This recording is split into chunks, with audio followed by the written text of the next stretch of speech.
I'm just a sinking ship, and you're just a pair of lips that I've lost in the moment. All I want is for you to come back.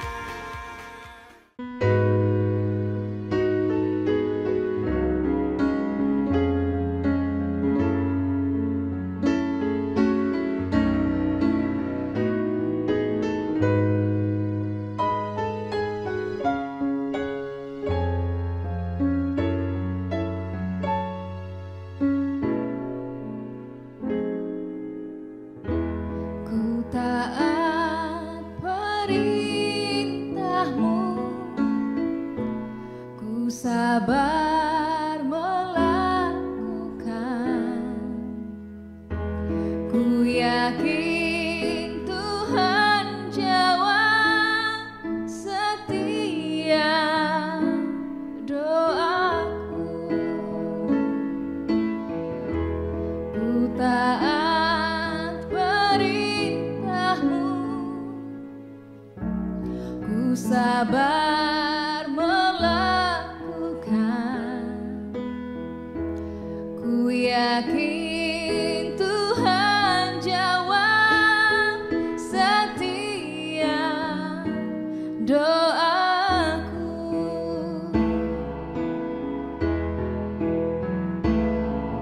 Taat perintahmu Tuhan, pegang selalu firman Tuhan. Jadi selalu kehendakmu kau nyatakan kemuliaanmu. Taat perintahmu Tuhan, pegang selalu firman Tuhan. Jadi selalu kehendakmu kau nyatakan kemuliaanmu bagiku.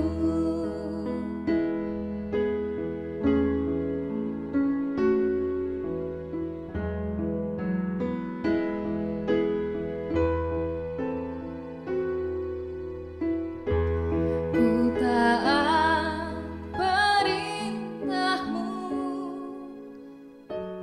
ku sabar melakukan. Ku yakin Tuhan jawab setiap doaku.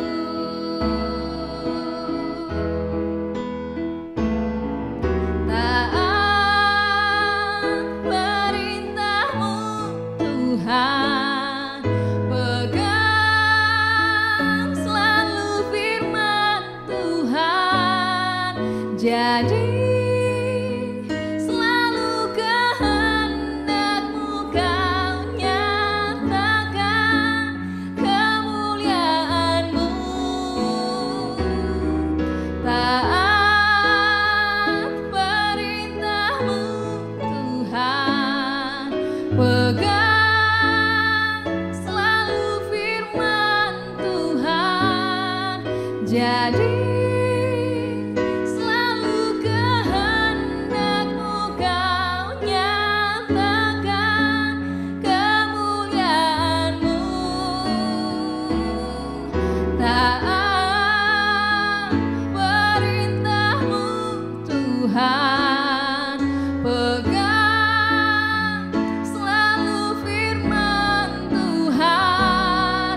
Jadi selalu kehendakmu kau nyatakan kemuliaanmu bagiku.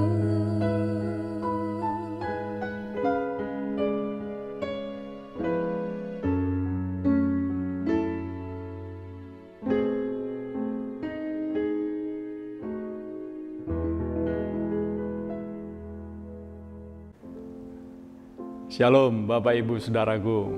kita bertemu lagi di dalam anugerah Tuhan yang besar. Ya, saya percaya kita semua memang hidup karena anugerah. Saya sendiri, saudaraku, kalau saya mencoba menghitung sejak saya mengalami maksud saya, saudaraku, kelahiran baru pada Februari 1982, jadi kira-kira sudah 38 tahun lebih, saudaraku, saya telah belajar untuk hidup dan mengenal Kristus, saudaraku. Saya ingat ya, di awal-awal saya mengalami perubahan itu, saudaraku, banyak teman-teman dekat saya yang mengenal siapa saya sebelum di dalam Tuhan. Ya, keluarga saya, papa, mama saya, saudara-saudara saya, semua merasa surprise, mereka merasa kaget, saudaraku, apa yang terjadi ya dalam hidup saya ini, saudaraku. Dan memang, saudaraku, itu satu perubahan seperti dari gelap kepada terang. Ya, saya sebagai orang muda pada waktu itu yang sangat idealis, saudaraku, ya, yang mengidolakan tokoh-tokoh dunia pada waktu itu, di mana pikiran-pikiran mereka itu mempengaruhi hidup saya, sehingga saudara itu menjadi sikap dan tingkah laku saya. Sehingga kalau itu kemudian harus bertentangan dengan nilai-nilai keluarga, dengan nilai-nilai lingkungan, saya tidak terlalu permasalahkan. Ya, tetapi ketika saya mengalami Tuhan, itu luar biasa sekali. Saking drastisnya perubahan itu, seorang kawan berkata begini, barangkali kamu mau mati.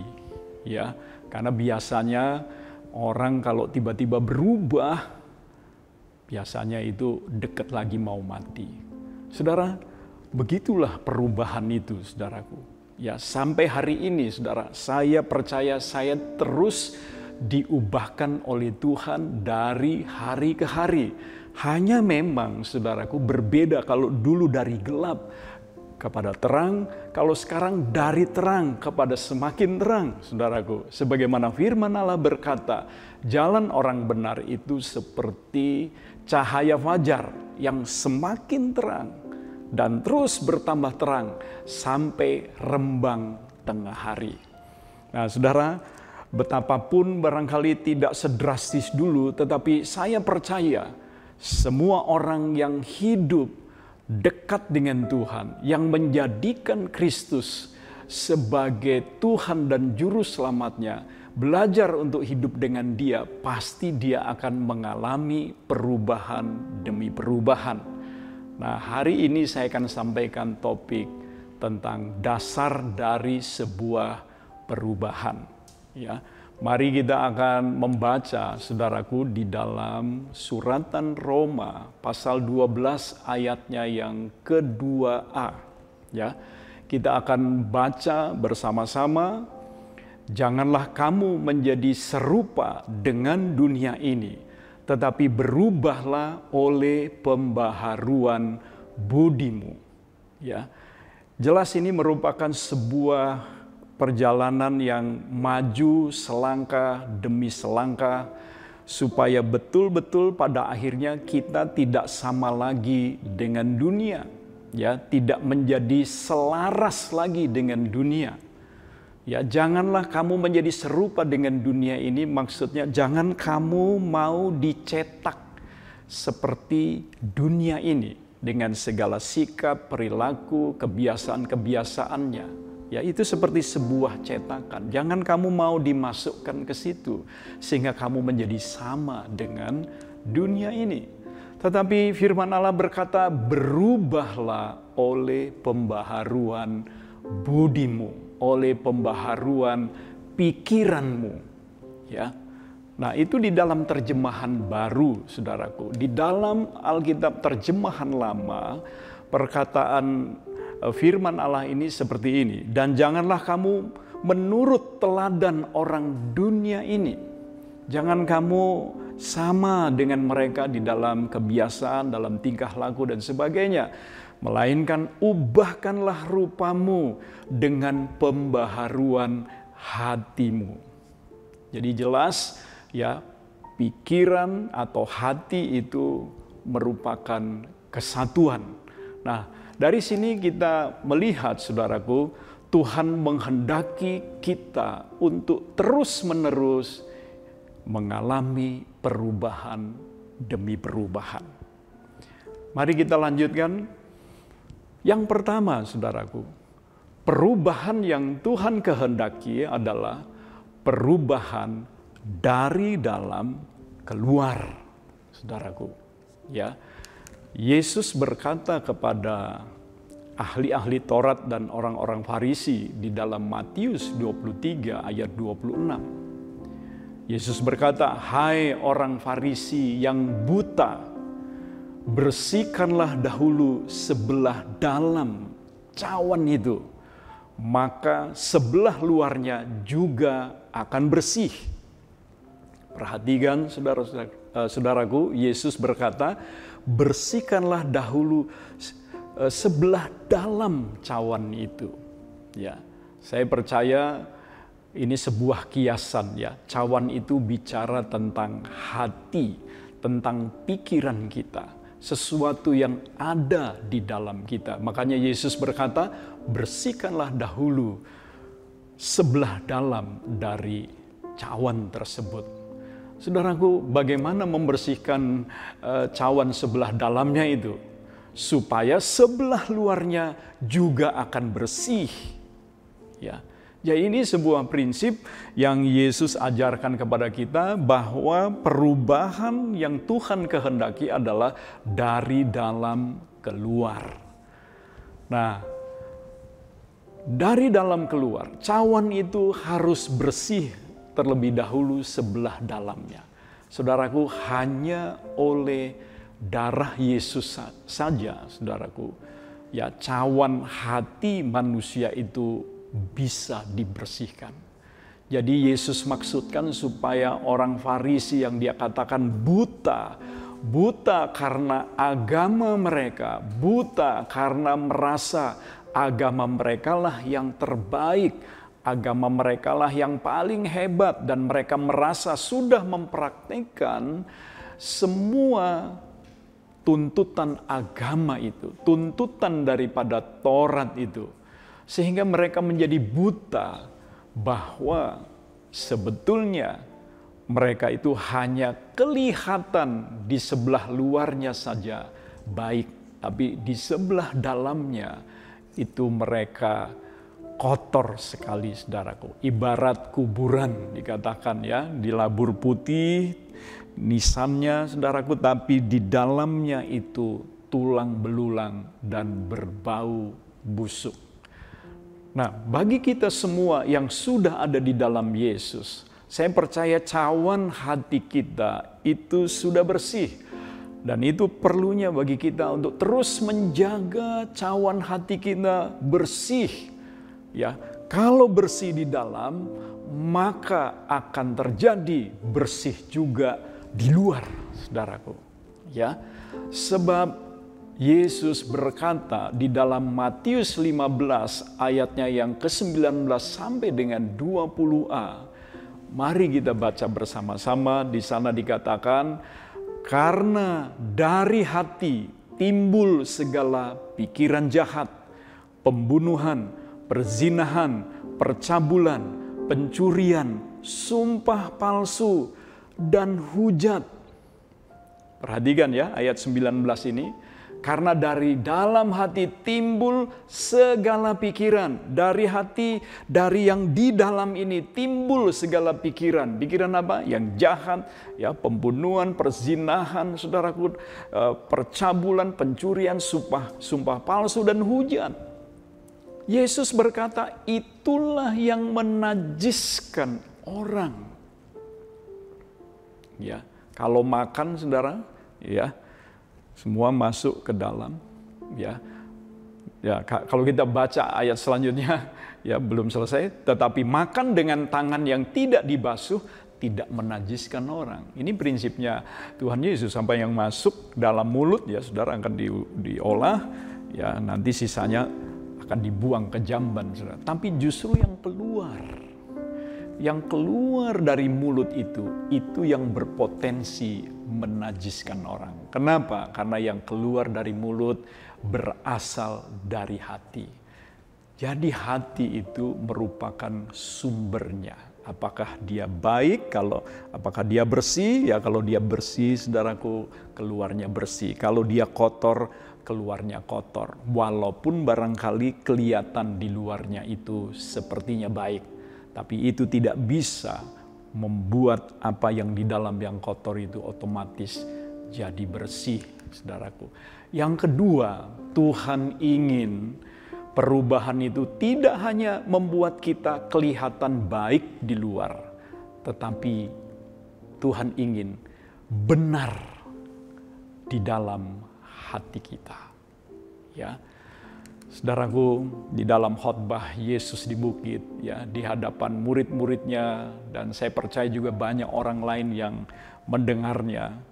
Di dalam Matius 5 ayat 20, Yesus berkata, "Maka aku berkata kepadamu, jika hidup keagamaanmu tidak lebih benar daripada hidup keagamaan ahli-ahli Taurat dan orang-orang Farisi, sesungguhnya kamu tidak akan masuk ke dalam kerajaan sorga." Tuhan menginginkan hidup keagamaan kita harus lebih benar dari hidup keagamaan ahli-ahli Taurat dan orang-orang Farisi.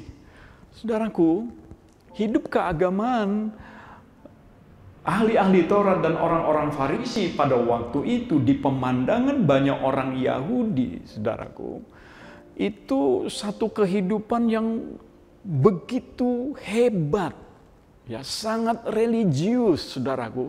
Sampai-sampai ya, ada orang mengatakan bahwa banyak orang Yahudi merasa mereka tidak mungkin akan sampai kepada taraf hidup keagamaan seperti yang dipertontonkan oleh ahli-ahli Taurat dan orang-orang Farisi itu.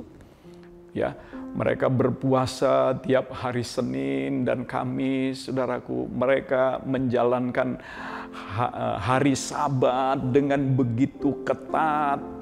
Saudaraku, mereka memberikan persepuluhan, saudaraku. Tetapi, saudaraku, di balik semua tontonan religiusitas mereka itu, ternyata Tuhan melihat sesuatu yang lain. Ya, Tuhan yang mengetahui hati manusia menegur mereka. Ya, kalau kita bandingkan dengan Matius 23 ayat 5, Yesus berkata bahwa apa yang mereka perbuat di dalam ibadah mereka, apa yang mereka lakukan di dalam seluruh kehidupan peribadatan mereka, satu aja tujuannya, supaya dilihat oleh orang. Artinya itu satu, saudaraku, satu show, satu pertunjukan untuk membuat orang itu kagum, saudara. Untuk membuat orang itu berkata, wow, luar biasa. Nah, Yesus mengatakan hidup keagamaanmu harus lebih benar. Bukan hanya lebih baik, saudaraku, tetapi lebih benar.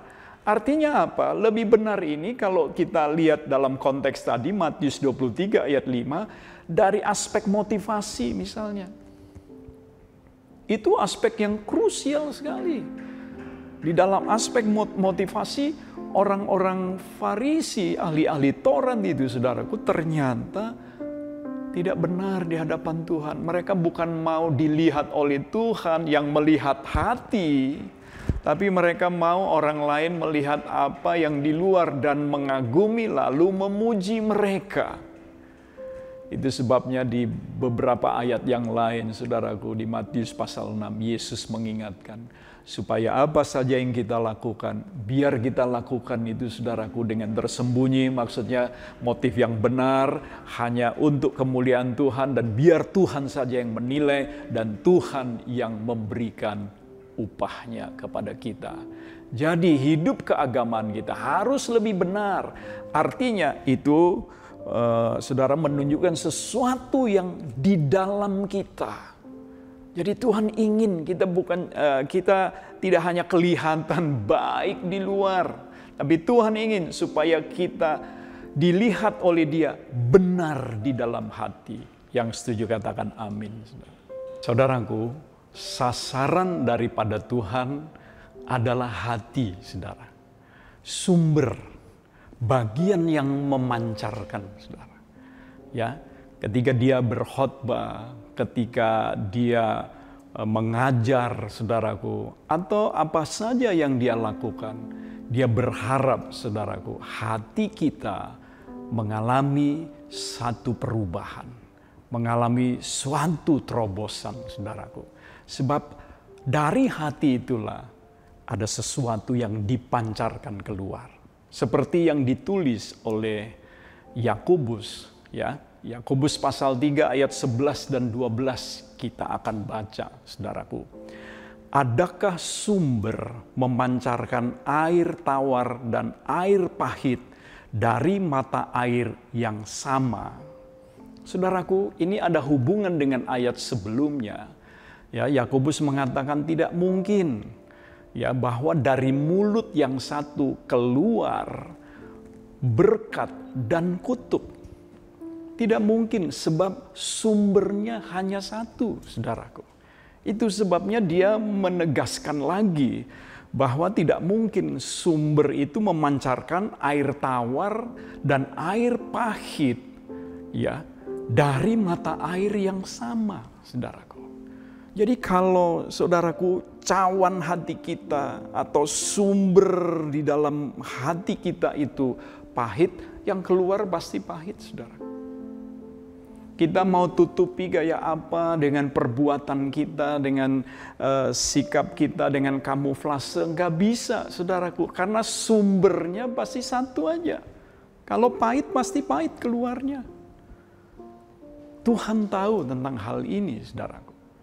Lalu di dalam ayat 12-nya, Yakobus kembali menegaskan, saudara-saudaraku, adakah pohon ara dapat menghasilkan buah zaitun dan adakah pokok anggur dapat menghasilkan buah ara? Sudah pasti tidak mungkin. Anggur akan menghasilkan anggur, pohon ara menghasilkan buah ara. Sumbernya itu, saudara. Ya. Jadi dia menegaskan, demikian juga mata air asin tidak dapat mengeluarkan air tawar. Tuhan ingin supaya, saudaraku, mata air di dalam hati kita berasal dari Dia sendiri, dari hidupnya, saudaraku, supaya yang keluar itu sungguh-sungguh dari Dia. Ya, sebagaimana Tuhan Yesus berkata kepada perempuan Samaria yang dia bertemu di pinggir perigi Yakub, saudaraku. Saya akan bacakan di dalam Yohanes pasalnya yang keempat, ayat 13 dan 14. Ya, saya akan bacakan untuk saudara. Jawab Yesus kepadanya, barang siapa minum air ini, ia akan haus lagi. Ya, yang minum dari air perigi Yakub pasti akan haus lagi. Ya, itu secara natural, ya, air dari dunia ini. Satu gambaran juga, saudaraku, ya, kalau mau menikmati semua kesenangan dari dunia ini pasti akan haus lagi. Ya, wanita itu sudah nggak tahu berapa laki-laki, saudara, dia coba. Ya, yang diketahui aja 5 laki-laki, yang ke-6 ini juga bukan suaminya, saudaraku. Lalu Yesus melanjutkan di ayat 14, tetapi barang siapa minum air yang kuberikan kepadanya, ia tidak akan haus untuk selama-lamanya. Sebaliknya, air yang akan kuberikan kepadanya akan menjadi mata air di dalam dirinya yang terus-menerus memancar sampai kepada hidup yang kekal. Yesus berkata, tetapi barang siapa minum ya dari air yang kuberikan kepadanya, ia tidak akan haus lagi. Mengapa? Bahkan tidak akan haus selama-lamanya. Sebaliknya, air yang kuberikan kepadanya akan menjadi mata air di dalam dirinya. Air apa itu, saudara? Saya percaya adalah air kehidupan daripada Kristus sendiri, yang menjadi mata air yang terus memancar sampai kepada kehidupan yang kekal. Itulah kerinduan hati Tuhan.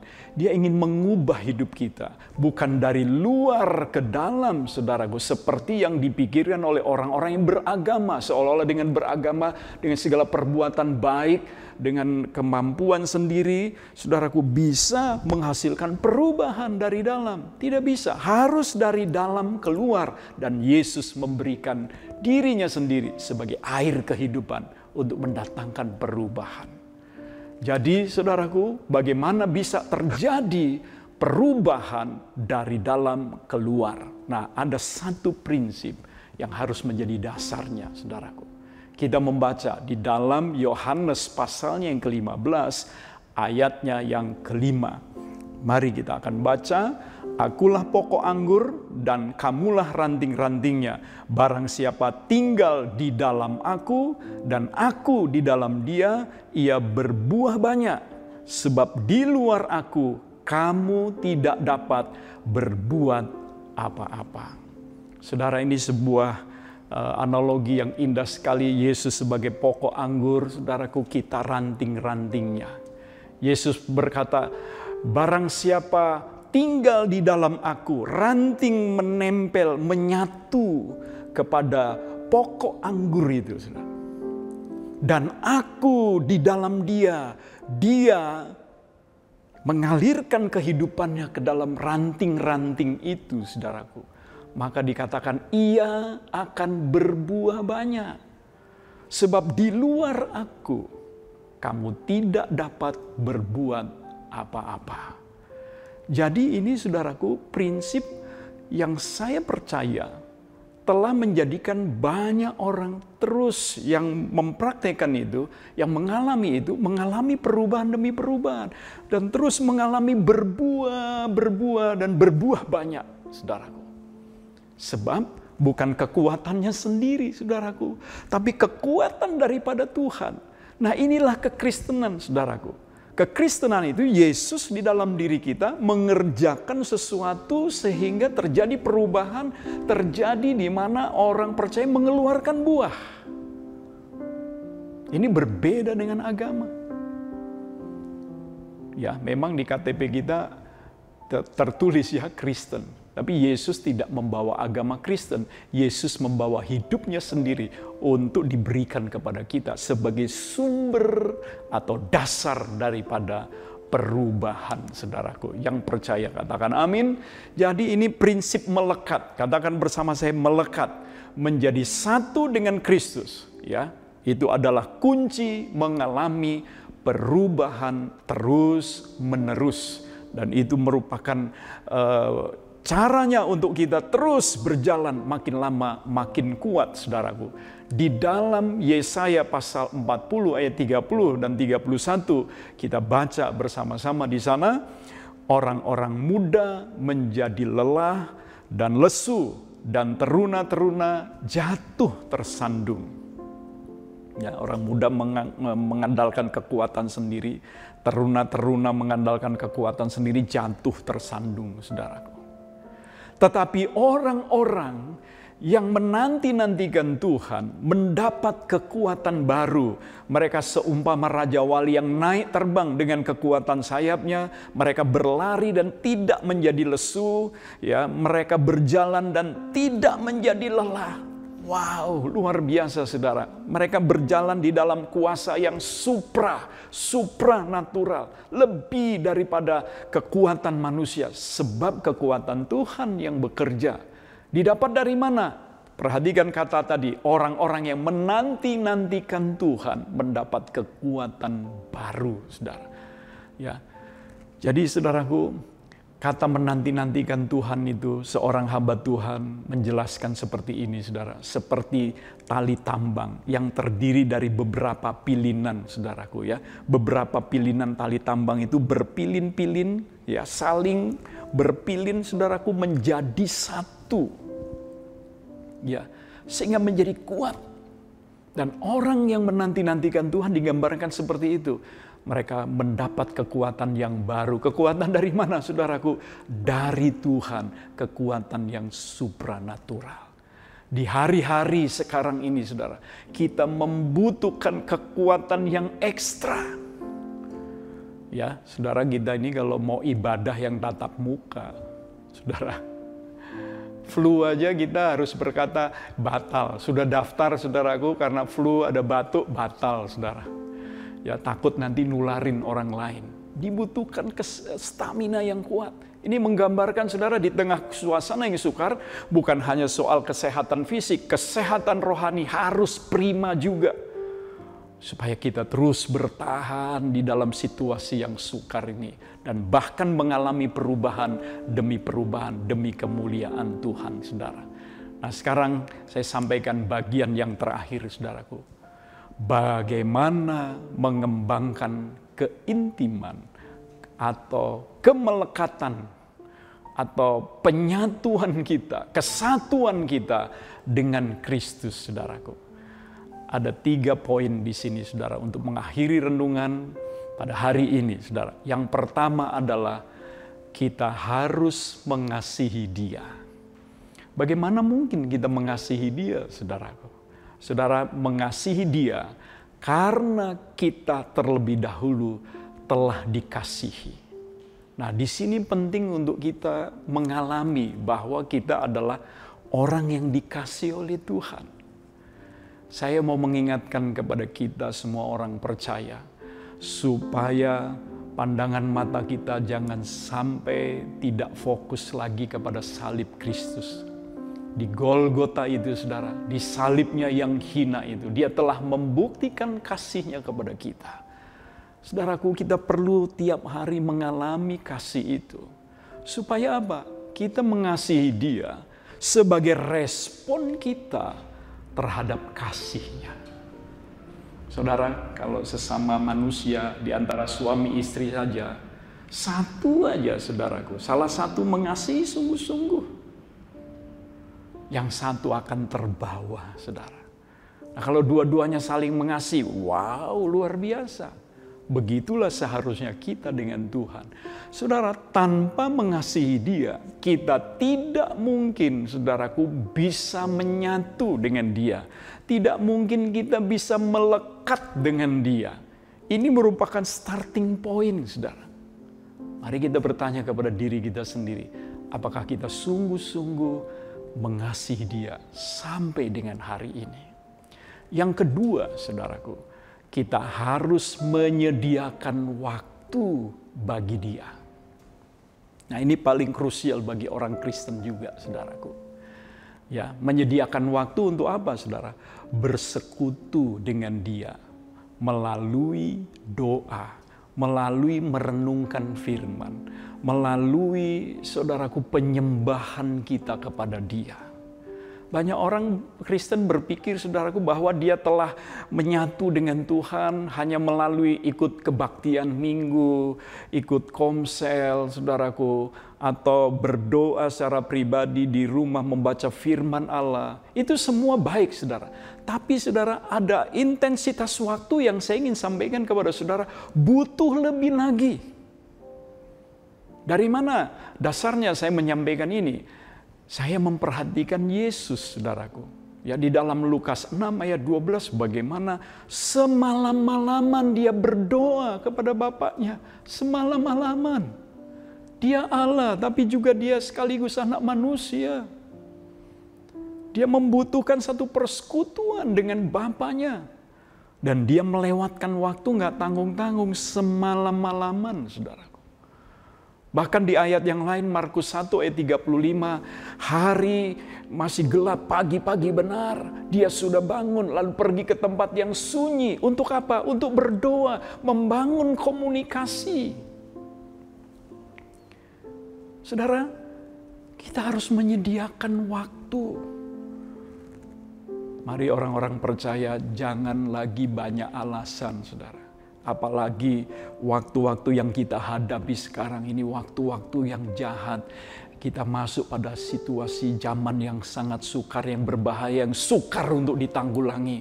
Kalau kita masih berpikir ya cukuplah hanya sekedar berdoa, sekedar baca firman Allah. Saya mau sampaikan kepada saudara, kita tidak mungkin beroleh kekuatan daripada Tuhan seperti yang Tuhan mau berikan kepada kita. Porsi yang Dia mau berikan kepada kita begitu limpah, saudara. Tapi kita hanya sedikit punya waktu. Coba kalau suami istri itu nggak lagi suka berjalan sama-sama, hatinya saling memberi kesempatan untuk berdialog satu dengan yang lain, saudaraku. Nggak akan maju, saudaraku, hidup nikahnya nggak akan bertumbuh. Ya, ada orang yang 10 tahun menikah, untuk menyatukan pikiran aja kadang-kadang masih bergumul, saudara. Ada yang 15 tahun nggak menyatu, 20 tahun pisah. Saudara, jangan berpikir saudara, gampangan soal ini. Banyak orang Kristen itu nggak sungguh-sungguh mau menyediakan waktu buat Tuhan, saudara. Mari saudara, kita mau belajar menyatu dengan Dia. Sediakan waktu, saudaraku. Yang setuju katakan amin. Dan yang ketiga, yang terakhir, saudaraku. Kita harus hidup untuk melakukan kehendak-Nya. Hidup untuk menjalankan misi daripada Kristus. Jadi jangan pikir kita hanya sekedar jadi orang Kristen, terima berkat, puji Tuhan, kita punya waktu berdoa dan sebagainya. Tapi soal misi daripada Yesus kita nggak peduli. Nggak mungkin kita bisa seperti tali yang saudaraku berpilin menjadi satu, saudara. Sebab pikiran kita pasti beda dengan pikiran Kristus. Nilai-nilai kita jadi beda dengan nilai-nilai Kristus, saudaraku. Itu sebabnya sangat beralasan supaya kita bertumbuh, ya, mengalami perubahan demi perubahan sampai kita menjadi serupa dengan Dia. Jadi tanpa menjalankan misinya, tidak mungkin kita hidup di dalam kemelekatan. Tidak mungkin kita hidup di dalam kesatuan dengan Yesus. Pikirkan baik-baik, Bapak Ibu saudaraku.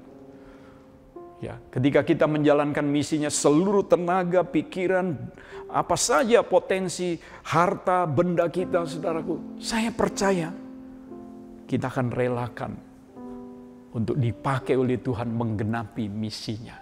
Kalau ketiga hal ini kita lakukan, saya percaya, saudara, kita hidup di dalam kesatuan dengan Dia.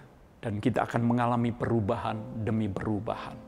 Saya tutup dengan sebuah kesaksian, saudara. Ya, sekian tahun yang lalu, saudaraku, saya pernah diizinkan oleh Tuhan, diberkati melalui secara intens, saudaraku, melayani bersama dengan seorang hamba Tuhan, ya, seorang gembala dari satu gereja yang jumlahnya ya puluhan ribu jemaat, saudaraku. Ya, tapi dia seorang yang rendah hati. Ya, bersama-sama dia saya melayani banyak hamba-hamba Tuhan di daerah-daerah. Saya punya kesempatan untuk bergaul dengan dia, saudaraku. Untuk menyerap apa yang jadi pikiran-pikirannya, saudaraku.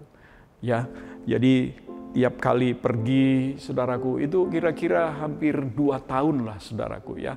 Pergi, ya, bersama-sama melayani, tinggal di hotel sama-sama, ya, tidur sering kali satu kamar, saudaraku, ya, ngobrol, saudaraku.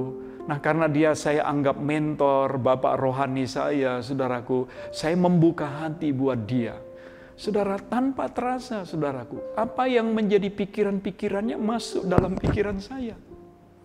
Apa yang menjadi nilai-nilai dia, apa yang dia anggap penting, saya anggap penting. Yang bagi dia kurang penting, saya anggap juga kurang penting, saudaraku. Ya, bahkan saudara, secara penampilan luar, ada orang pernah berkata sama saya, bahkan bukan cuma seorang, ya, beberapa orang. Pak Theo sekarang kalau khotbah kok sama seperti dia. Ya, gayanya, ya, lekuk kata-katanya, kok jadi sama seperti dia? Saudaraku, Ya saya cuma ketawa saja. Saya hanya mau menyampaikan saudaraku, dengan siapa kita bergaul, dengan siapa kita melekat, saya percaya kita akan dipengaruhi oleh pribadi tersebut. Itu sebabnya kalau bahkan dalam proses ini terjadi perubahan-perubahan seperti yang saya alami dengan mentor saya. Ya. Apalagi dengan Yesus Tuhan kita. Dia adalah sumber daya yang tiada habis-habisnya. Dia mau memberi kekuatannya, dia mau memberikan hikmatnya, dia mau memberikan semua yang baik ya kepada kita. Supaya kita mengalami perubahan demi perubahan. Dan kita menghasilkan buah yang banyak yang memuliakan Bapa di sorga. Tuhan Yesus kiranya memberkati kita semua. Roh Kudus memeteraikan kebenaran ini di hati semua kita yang membuka hatinya untuk mendengar dengan sukacita firman Allah ini. Haleluya.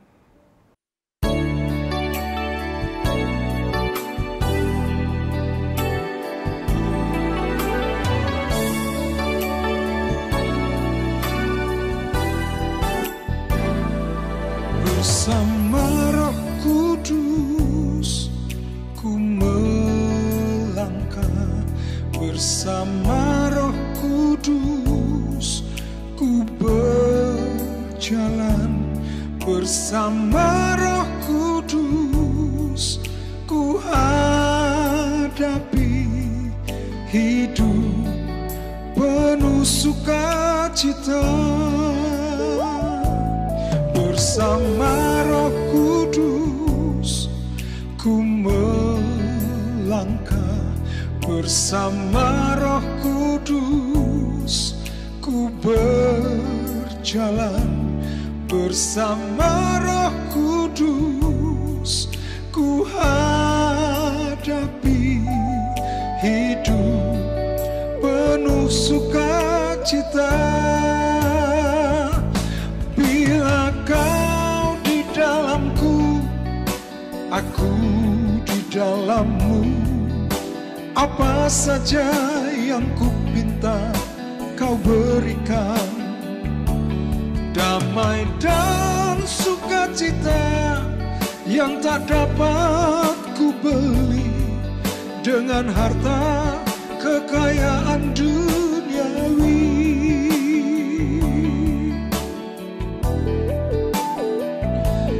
Bersama Roh Kudus ku melangkah, bersama Roh Kudus ku berjalan, bersama Roh Kudus ku hadapi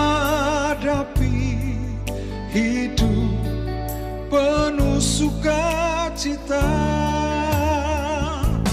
Bila kau di dalamku, aku di dalammu, apa saja yang ku pinta kau berikan. Damai dan sukacita yang tak dapat ku beli dengan harta kekayaan duniawi.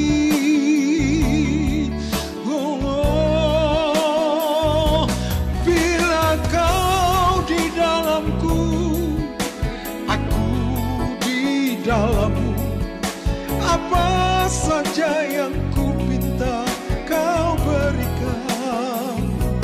Damai dan sukacita yang tak dapat ku beli dengan harta kekayaan duniawi.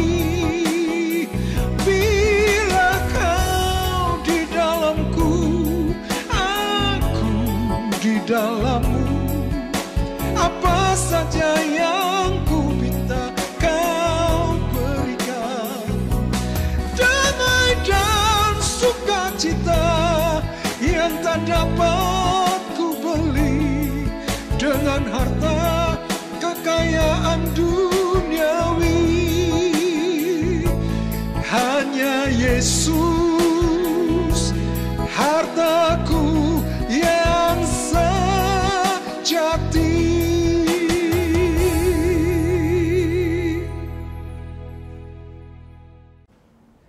Haleluya, puji Tuhan.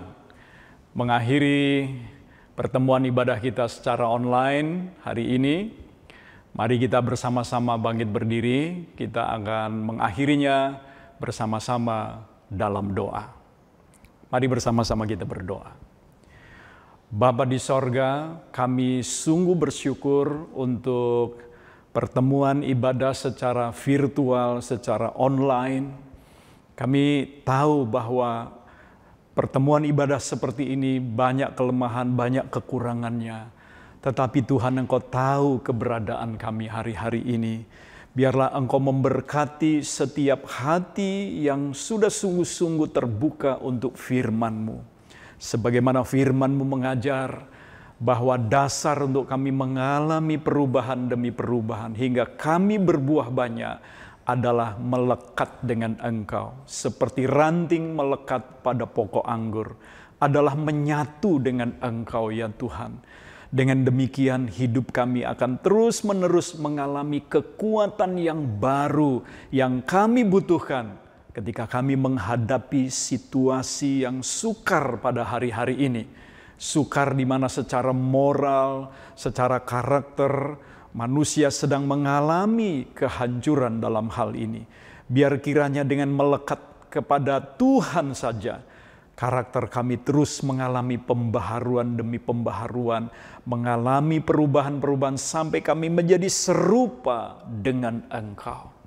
Tolong kami, di dalam kami belajar melekat dengan Engkau, yaitu dengan mengasihi Engkau, dengan menyediakan waktu secara lebih sungguh-sungguh lagi, lebih banyak lagi. Bahkan kami juga sediakan hidup kami untuk menjalankan misi-Mu di dunia, yaitu bagi keselamatan jiwa-jiwa. Kami bersyukur untuk firman-Mu, berkati setiap telinga yang sudah mendengarkannya. Hari-hari ini kami terus berdoa bagi gereja Tuhan, bagi para pelayan Tuhan, bagi anak-anak Tuhan, supaya kami sungguh-sungguh mencari Tuhan di hari-hari yang susah ini. Supaya kami boleh menemukan hadirat-Mu, kami boleh menemukan apa yang Engkau kehendaki, dan kami hidup di dalam kehendak-Mu, menjadi orang percaya yang kuat sebagaimana Engkau rencanakan. Gereja-Mu adalah gereja yang pintu gerbang alam maut tidak dapat menahannya. Jadikan gereja-Mu berkat bagi bangsa ini ya Tuhan. Jadikan kehidupan orang-orang percaya berkat bagi keluarganya, bagi tetangga-tetangganya, bagi masyarakat di sekitarnya. Supaya terang Tuhan, kemuliaan Tuhan dilihat oleh banyak orang. Bagi pemerintah kami, bagi bangsa kami terus berdoa di dalam menanggulangi pandemi COVID-19. Biarlah Tuhan, kami semua sadar untuk sungguh-sungguh mengharapkan Tuhan. Para pemimpinnya menjadi lebih takut akan Tuhan. Dan rakyatnya juga bekerja sama menopang pemimpinnya. Jemaat yang sakit, yang mengalami tekanan dan sebagainya, kami bawa dalam tangan-Mu, berkat-Mu, pertolongan-Mu dinyatakan, Engkau memberi kekuatan, memberi hikmat, sehingga setelah mereka sembuh, mereka mendapat pelajaran yang baru dari apa yang mereka alami. Terima kasih Tuhan, sekali lagi kami bersyukur, dan dengan meletakkan hidup kami ke dalam tangan-Mu, kami akhiri pertemuan ibadah ini, dan mari kita semua membuka hati kita, dan terimalah berkat, limpah rahmat dari Bapa kita di sorga, cinta kasih-Nya yang kekal dalam Kristus Yesus Tuhan kita, serta persekutuan, pemeliharaan, penghiburan, pimpinan Allah Roh Kudus, menyertai kita mulai saat ini sampai selama-lamanya. Di dalam nama Tuhan Yesus Kristus. Haleluya. Semua yang percaya diberkati berkata, amin, amin, amin. Haleluya. Tuhan memberkati kita semua.